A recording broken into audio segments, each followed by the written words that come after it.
Assalamualaikum, kali ini saya akan melanjutkan alur cerita manhwa yang bernama Grup WeChat Penghubung Tiga Dunia. Bagi yang mau nonton saya sarankan untuk menonton part sebelumnya, biar tahu alur ceritanya, dan biar tidak bingung dengan alur ceritanya, karena nonton dari pertengahan cerita. Dan gak usah lama-lama, mari kita mulai saja alur ceritanya, dan selamat menonton.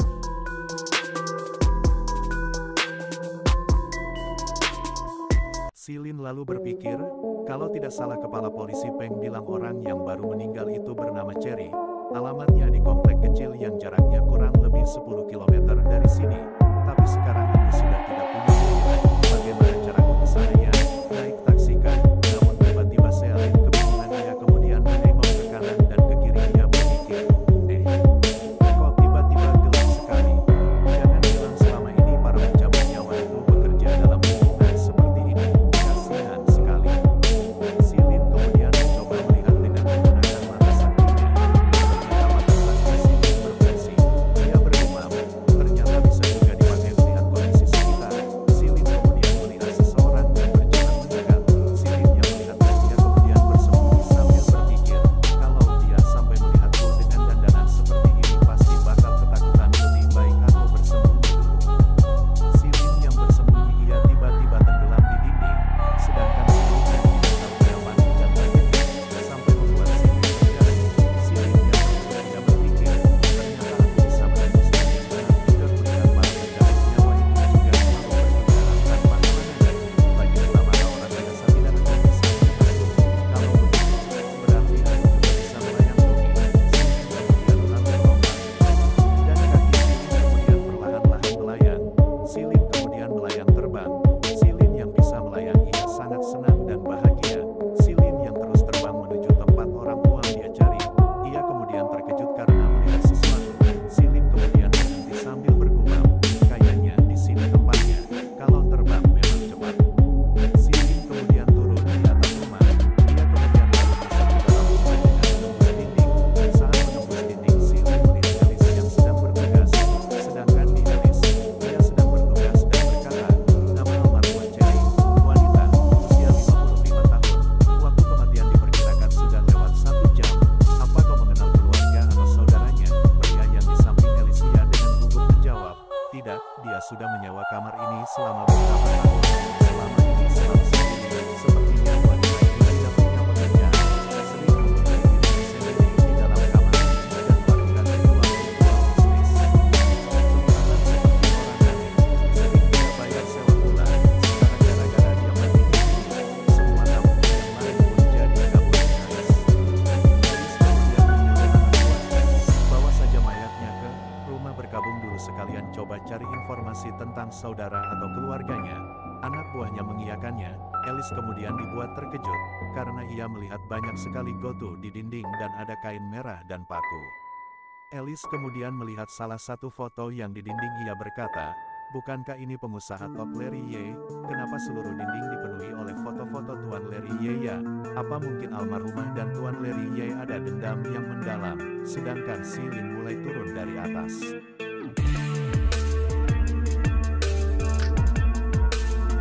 Silin yang sudah ada di samping Elis sambil menatap ke dinding, ia berpikir, Cherry ini sudah pasti wanita yang mengirim kutukan itu. Memangnya ada dendam kesumat apa di antara mereka? Sudah berumur begini masih terpikir untuk mati bersama dengan pasangan suami istri.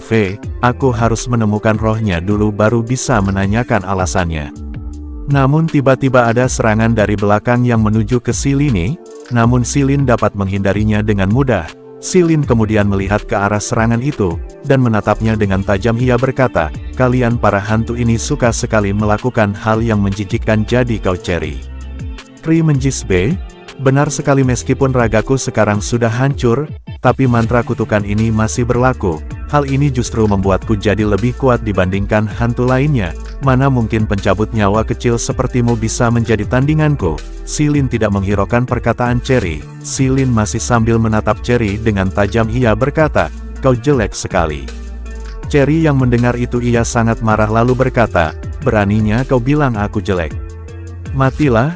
Silin yang melihat ekspresi Cherry ia masih sambil menatap Cherry ia berkata, kau kan sudah mati, kenapa masih harus peduli dengan apa kata orang? Cherry yang mendengar itu ia makin marah lalu menyerang Silin sambil berteriak, "Jelas-jelas aku jauh lebih cantik daripada perempuan jalang itu, rasakan bara api kutukan satu nyawa ini. Maka jiwamu pun akan terikat dalam kegelapan ini." Namun serangan itu dapat dihindari dengan mudah oleh Silin, dengan cara melompat. Silin sambil mendarat ia berkata, "Jangan harap. Aku yang sekarang sangat lincah, mengalahkanmu tidak sulit." Dan saat Silin melihat ke atas tiba-tiba banyak serangan ang sudah mengarah ke dirinya. Silin kemudian menghindari serangan itu satu demi satu, namun ada satu serangan yang tidak dapat dihindari oleh Silin. Namun tiba-tiba perisai kalung pedang kenari tiba-tiba aktif kembali. Silin yang melihat itu ia kemudian mengingat saat Mark yang mendorongnya ia berpikir, lagi-lagi pedang kenari ini menolong. Apa mungkin karena percikan air kolam suci makannya jadi jernih kembali. Silin yang tidak mau kalah ia kemudian balik menyerang Cherry dengan rantainya, dan rantai itu langsung mengikat leher Cherry. Cherry yang sudah terikat lehernya ia berteriak sangat keras, sedangkan Silin sambil menahan rantai dan mengaktifkan mata saktinya ia berkata, "Lebih baik kau menyerah sekarang, reputasi baikku sekarang bergantung padamu."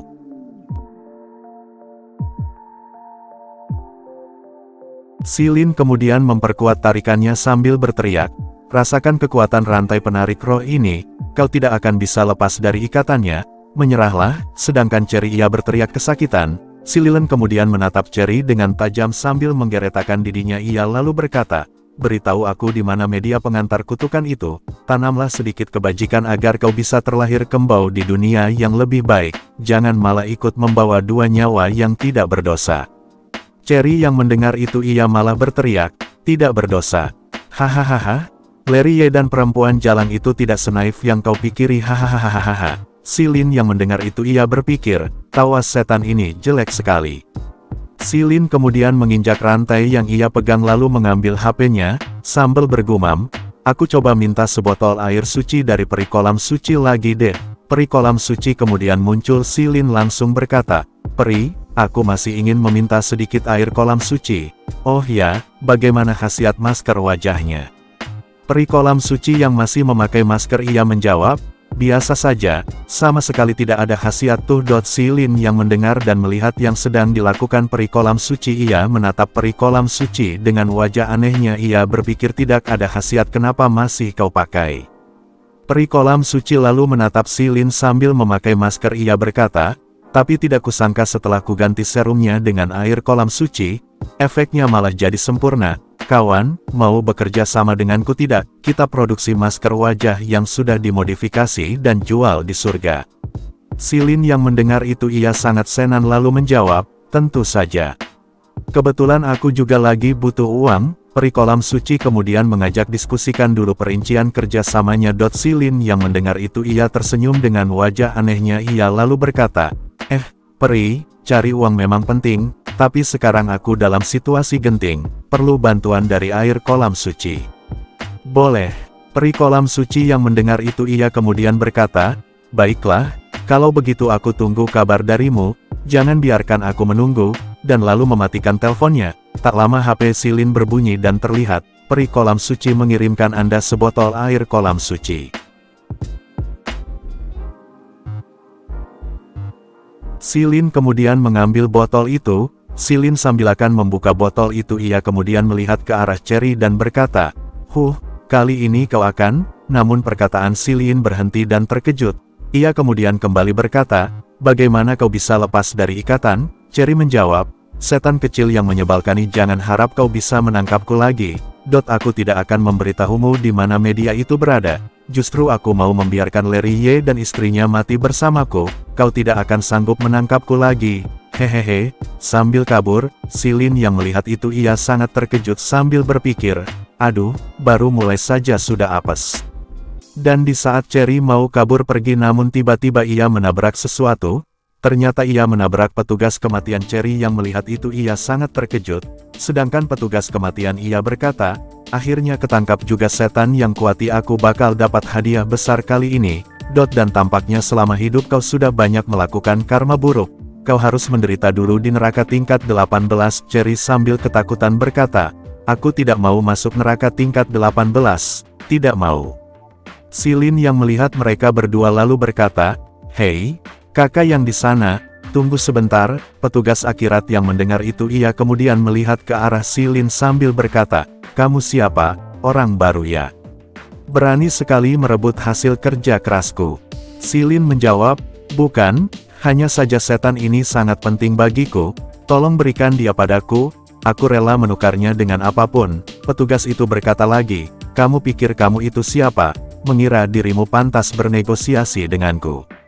Silin kemudian berkata, masalah ini sangat darurat, mohon kakak ini bisa membantu. Setnakan petugas itu tidak mendengarkan perkataan Silin, ia kemudian berniat berjalan pergi dengan Cherry. Silin yang melihat itu ia sangat terkejut lalu berkata, setan sekuat ini susah dicari, imbalannya sangat besar, aku mau pulang kembali ke akhirat untuk mengambil hadiahku. Aku tidak punya waktu meladenimu. Tunggu sebentar, aku kenal baik dengan Tuan Putri Lina, dialah yang menyuruhku mengurus masalah ini. Sedangkan Silin ia berpikir, aku tidak boleh membiarkan dia pergi, tapi aku juga tidak sanggup bertarung dengannya entah cara ini bisa berhasil atau tidak ya.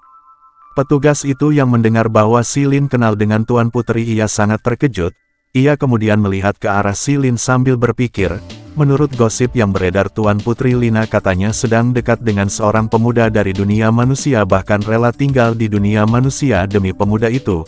Jangan-jangan ini orangnya, kalau benar dia, bisa saja suatu hari dia akan menjadi atasanku, lebih baik aku tidak menyinggungnya sekarang, coba aku tanya saja, sambil terus menatap Silin. Petugas itu kemudian menanyakan bukti kepada Silin. Silin yang mendengar itu ia langsung menjawab, tentu saja, Tuan Putri Lina sekarang ada di rumahku, kau bisa coba mendengar suaranya. Silin sambil menelpon Lina Chu. Lina Chu yang muncul ia langsung marah, karena telah mengganggunya main game. Silin yang mendengar itu ia balik marah sambil berkata, ngapain teriak-teriaki sudah tidak ada perlu denganmu. Silin kemudian menunjukkan HP-nya ke arah petugas itu sambil berkata, apa kau percaya sekarang? Petugas yang melihat itu ia terdiam sejenak, lalu ia berpikir, benar-benar Tuan Putri Lina bahkan sudah sampai tinggal di rumahnya diteriakin sama bocah ini juga tidak marah.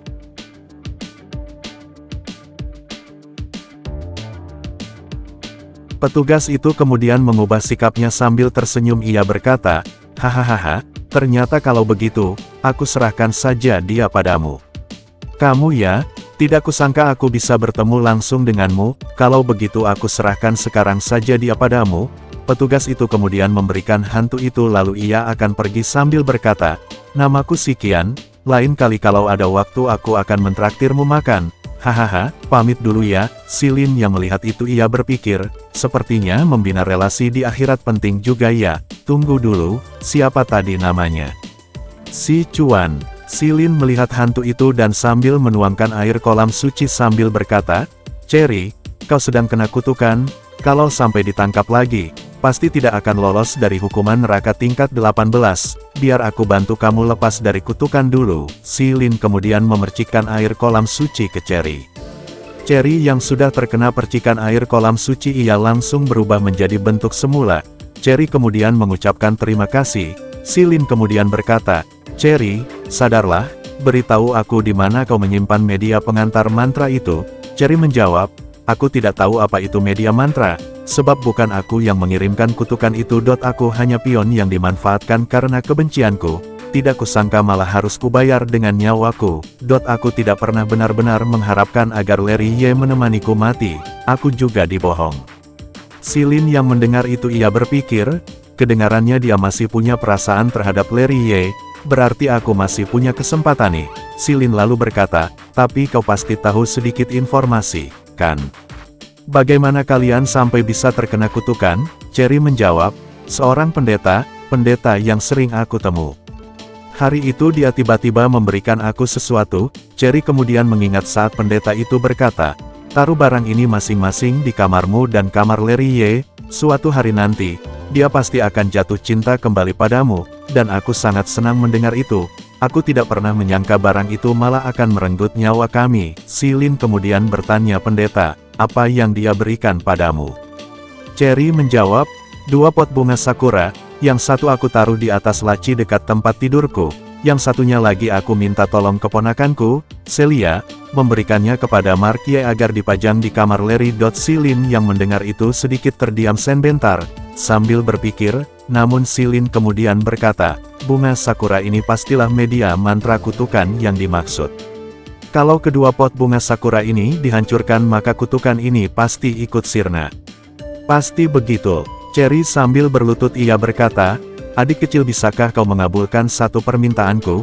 Ia kemudian bersujud ke Silin lalu berkata, tolong selamatkan Larry, aku tidak pernah bermaksud mencelakai dia, ada orang yang ingin melukainya.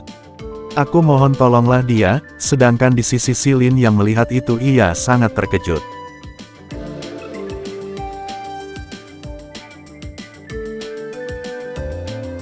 Cherry kemudian bercerita, dulunya aku dan Larry adalah teman dari masa kecil, sering main bersama lama-kelamaan tumbuh perasaan cinta di antara kami dan kami memutuskan menjalin cinta tanpa memberitahu orang tua kami. Sayangnya tidak lama kemudian orang tua kedua pihak keluarga entah kenapa malah berselisih, dan kami pun dipaksa untuk mengakhiri hubungan kami, tapi aku dan Larry tetap saja tidak bisa menahan diri dan melanjutkan hubungan kami secara diam-diam. Kala itu aku tidak sengaja hamil dan ketahuan orang tuaku, mereka memaksaku aborsi. Karena hal ini juga kedua keluarga jadi semakin ribut bahkan berkelahi. Sejak itulah Larry pun pergi meninggalkanku, menikahi wanita yang menjadi istrinya sekarang. Aku tidak bisa terima, jelas-jelas aku yang paling tersakiti, tapi kenapa semua orang malah bisa dengan tenangnya kembali ke kehidupan yang normal, meninggalkan aku seorang diri menderita. Cherry menceritakan itu sambil menangis dan menggeretakkan giginya. Cherry lalu teriak, selama 20 tahun ini, aku tidak pernah bisa mencintai orang lain lagi. Depresi yang kuderita membuatku menopause lebih cepat, tidak bisa lagi memiliki bayi. Aku benci semua orang, benci semuanya yang sudah menyakitiku, terutama Larry. Dia satu-satunya yang tidak seharusnya pergi meninggalkanku sendiri. Selama ini aku tidak pernah berhenti mengutuknya, aku mengutuknya agar nasib buruk menimpanya. Dengan begitu wanita itu pasti meninggalkannya, dan dia pun akan kembali padaku. Aku benar-benar tidak ingin dilupakan olehnya sedikitpun, sedangkan dia hidup berbahagia dengan wanita itu. Seharusnya akulah yang hidup berbahagia dengannya. Aku cemburu dan iri, tapi aku juga tidak pernah bermaksud ingin mencelakai dia. Aku hanya ingin kembali lagi dalam pelukannya, ingin agar dia jatuh hati padaku sekali lagi. Sedangkan Silin yang melihat Cherry dan mendengar ceritanya ia melihat Cherry sambil berpikir, takdir yang kejam, haish. Silin lalu berkata, aku percaya padamu Cherry, asalkan aku bisa menghancurkan objek media kutukan itu, mereka pasti akan selamat, tenang saja.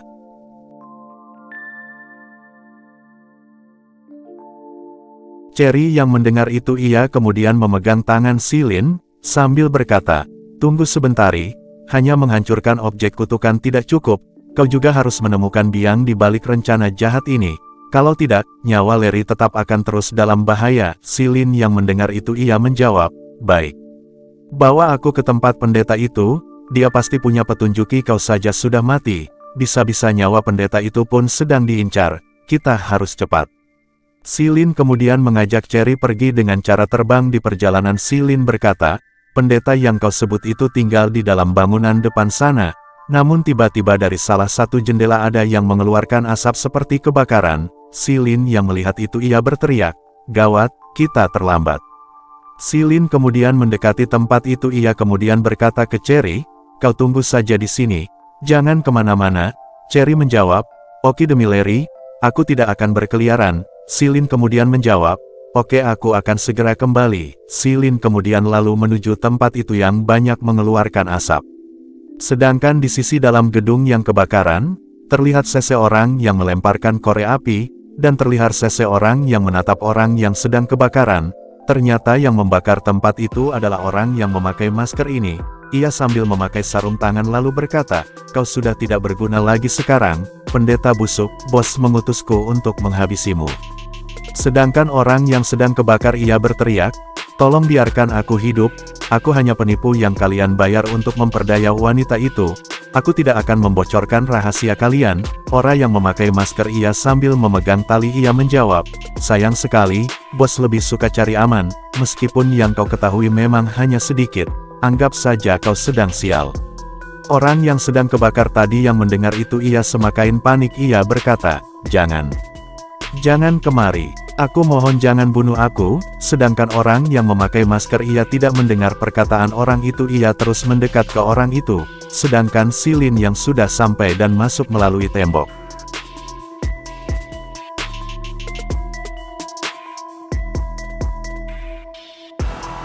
Si Lin yang melihat situasi yang sudah mendesak, si Lin kemudian langsung masuk ke dalam dan tidak sengaja menembus badan orang yang bermasker. Si Lin yang melihat kejadian tadi ia bergumam, "Hampir saja lupa aku yang begini tidak bisa." Si Lin yang sudah di dalam ia kemudian membuka baju petugas akhirat, namun baru atasnya saja, orang yang bermasker dan orang yang tadi kebakaran, mereka yang melihat si Lin yang kelihatan atasnya saja mereka berkata, "Ya Tuhan. Bagaimana bisa ada manusia setengah badan sedang melayang?"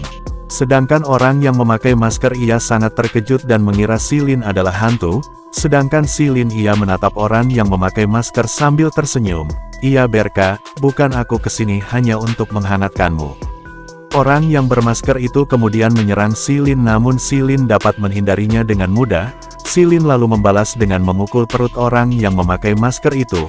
Orang yang memakai masker yang menerima serangan si Lin ia sampai terlempar sangat jauh, dan banyak mengeluarkan cairan merah.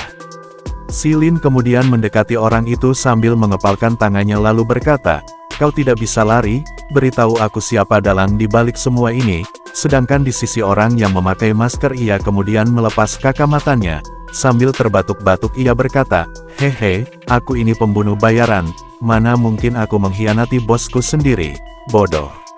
Orang itu kemudian menelan sesuatu lalu berkata, "Hahaha, jangan harap kau bisa menemukan jawabannya sampai kapanpun, hahaha." Si Lin yang melihat itu ia berpikir, sepertinya dia menelan racun. Ya, benar saja tak lama orang itu langsung mati di tempat. Si Lin yang melihat orang itu yang mau bunuh diri, si Lin kemudian mengeluarkan jarum emas pengembali roh. Si Lin langsung menancapkan jarum emasnya ke orang yang tadi memakai masker, sedangkan si Lin yang melakukan itu ia memasang wajah anehnya ia berkata, "Hidup kembali." Orang itu yang sudah hidup kembali ia sangat terkejut karena melihat si Lin, lalu berkata, "Kok aku belum mati?" Si Lin jawab, "Selama ada aku di sini, kau tidak akan bisa mati. Lebih baik katakan saja sejujurnya." Sedangkan orang yang satunya yang melihat kejadian itu ia sangat terkejut. Orang itu kemudian mengambil pistol dan mengarahkan pistol itu ke kepalanya. Orang itu kemudian menarik pelatuknya dan membuatnya mati. Namun tiba-tiba dari badan orang itu keluar asap. Ternyata asap itu adalah roh orang itu. Roh itu sambil terbang ia berkata, "Haha, sekarang aku sudah jadi arwah, coba saja kejar aku." Dan di saat orang itu mau kabur, namun tiba-tiba ada sebuah rantai yang menuduh ke arahnya. Rantai itu kemudian berhasil menangkap roh itu. Si Lin yang berhasil menangkap orang itu ia tersenyum lalu berkata, "Sudah kubilang kau tidak akan bisa lari." Hantu itu kemudian melihat ke arah rantai itu, dia yang melihat arah rantai itu ia dibuat terkejut.